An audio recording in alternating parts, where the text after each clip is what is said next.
Hello and happy Wednesday. Is July 29th of 2020 and it is day plus 739.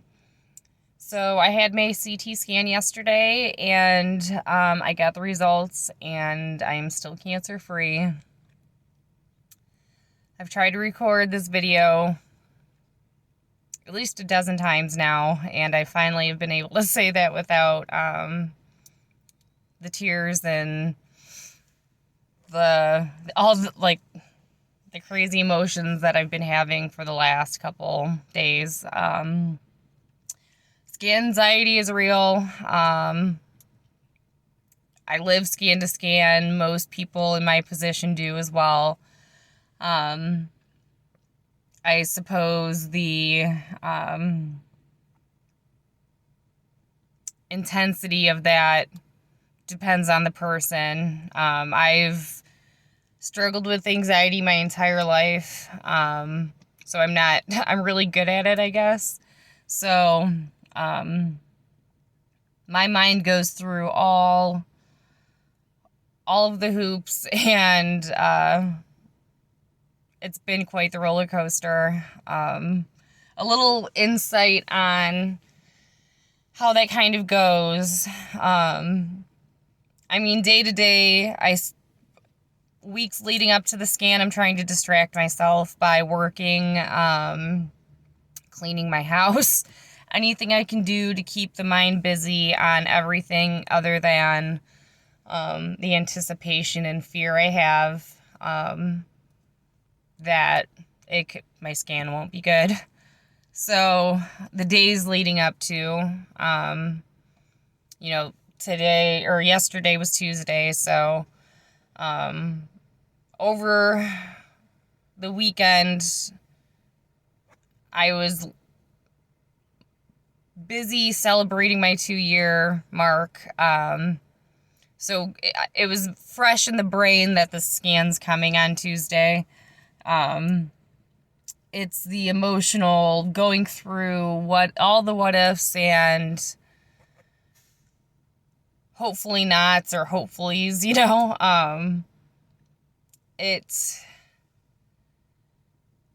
I go through this checklist of, so if it were to come back, what's next? I'm put back in the position of, do we do a stem cell transplant? I did already one where we used my own stem cells, but the next option would have been using somebody else's, possibly radiation. There's like a long list of possibilities that I don't really want to sit and list too much of. So there's all the possibilities of treatment. Then there's all of the mental struggle of, when you go through something like this, you need a support system. In life, you need a support system.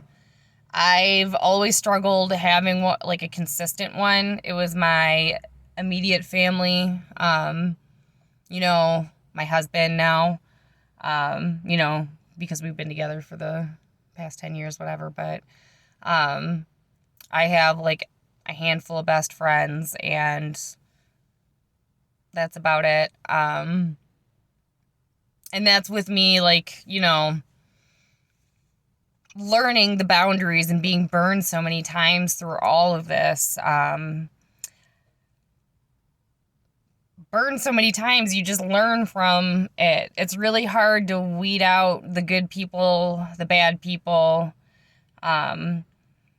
And I know I've said this in videos before, and I'll say it again. My doctor told me, people will be there for you, the beginning, the middle, the end, the whole way through, or not at all. And the exits people make are devastating to me, because the support system starts to shrink and shrink as time goes on.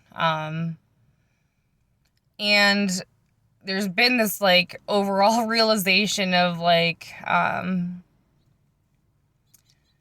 I have high expectations for people, and I've been believing this more and more because I feel like I've been being let down in certain ways, and it's because I overall wouldn't do what these people have done to me.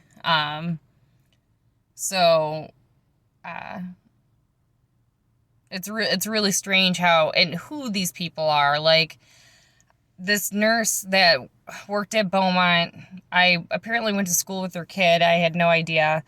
This didn't come up until a couple years later, and she knew my family that doesn't even talk to me or acknowledge that I'm even sick or bothered to even acknowledge me for the past 10 years. But so apparently she's a mutual friend of this family that I don't speak to anymore. But she took it upon herself to come visit me in my hospital room without permission. And I know I made a Facebook post asking before, about what to do about that. And, so I'm sure some of you are kind of familiar with this, but the story, but it's just like the audacity of some people, you know. I don't know who this person was, but I was that like important and on their forefront that they decided that they would come visit me in my room while I was sleeping, out of all things. It's a really strange situation. She knew who my husband was. I don't put my last name on Facebook. I don't put a lot of things on Facebook. People, if you do know my last name, we probably went to school together, worked together, but I don't know how this person figured out my last name or what room I was in. But she sent me a message on Facebook saying she wanted to meet me, and she came to my room and that I was sleeping, and that, so she left, and then but on her way through, she passed and like saw my husband leaving my room. So it was just really strange how familiar like some people can get off of these like YouTube or Facebook pages. And then I have people like, so what I was explaining before is like my estranged family.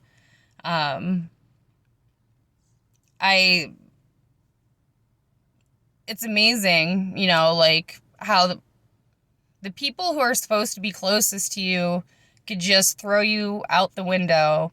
And then these people who you don't even know, like, obsess over you in like a strange way. I know that sounds like maybe a strong word, but you guys don't really I'm not posting the messages that were written back and forth between that woman and I, but I've had a lot of really odd, strong reactions, and I'm struggling to find the right ways to deal with them.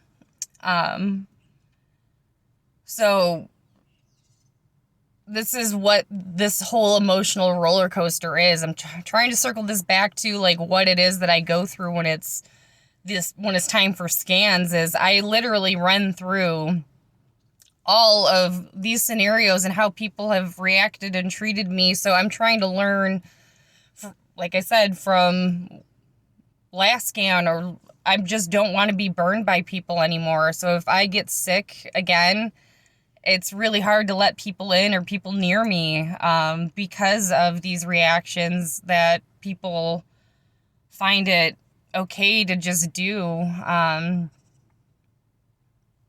And the common denominator is that, like, it's because I'm sick. You know what I mean? It's these people treated me this way. I'll just make that part for another video. But overall, I guess it's really hard to sum up something so complex. But like I said, it's running through all of these emotions. What would I do different moving forward?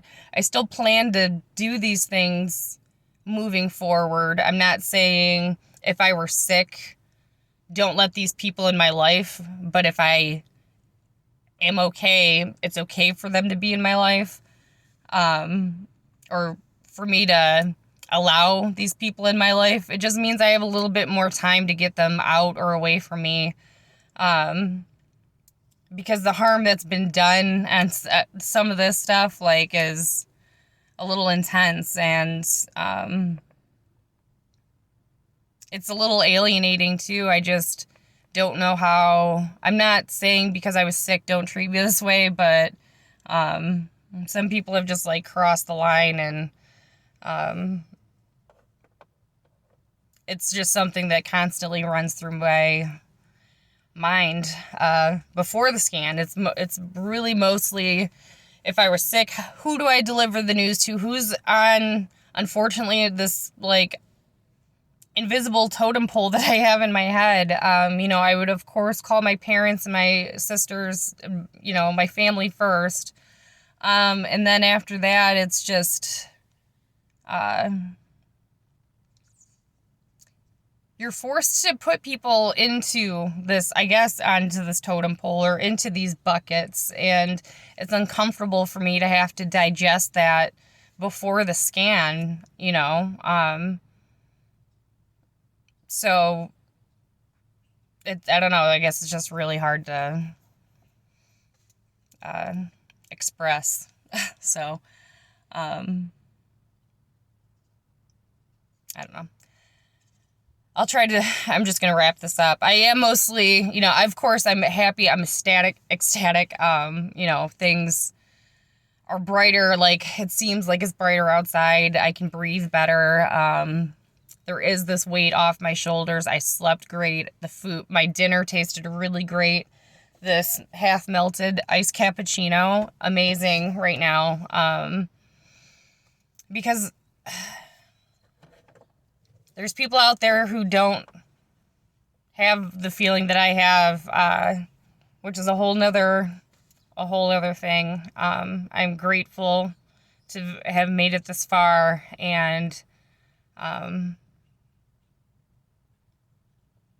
just don't take your life for granted. I don't know what else to say. I'm going to keep rambling because I know I'm starting to get uncomfortable. So, take care of yourselves and each other. I'll keep you guys posted here soon. Take care. Bye.